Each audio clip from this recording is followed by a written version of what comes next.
MTN News, Malayalam television network.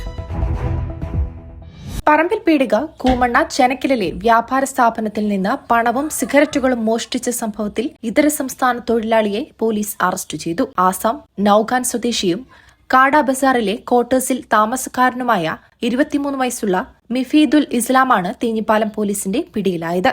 Thenhipalam SHO TS ശ്രീജിത്തിന്റെ നേതൃത്വത്തിലുള്ള അന്വേഷണ സംഘമാണ് പ്രതിയെ പിടികൂടിയത്. ഈ മാസം 15-ന് രാത്രിയായിരുന്നു മോഷണം നടന്നത്. കൂമണ്ണ ചെനക്കൽ സ്വദേശി തിരുത്തിയിൽ മുഹമ്മദ് കുട്ടിയുടെ ഉടമസ്ഥതയിലുള്ള അരിക്കാടൻ സ്റ്റോർ എന്ന കടയിലാണ് പ്രതി കവർച്ച നടത്തിയത്. ഇവിടെ നിന്നും 25,000 രൂപയും 8,000 രൂപ വില വരുന്ന സിഗരറ്റ് പാക്കറ്റുകളുമാണ് മോഷണം പോയത്.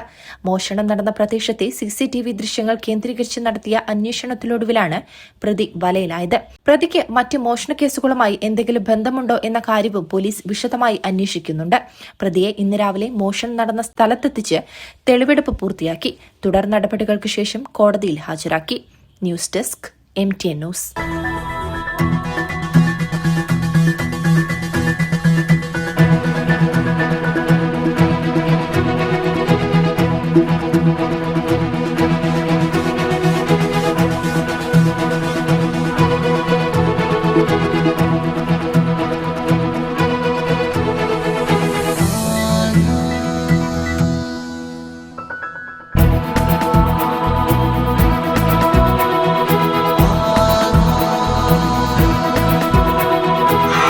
ഹൃദയം പറയും ആധാർ ഗോൾഡ്, കൊണ്ടോട്ടി, പേരാമ്പ്ര, മഞ്ചേരി, ചെമ്മാട്.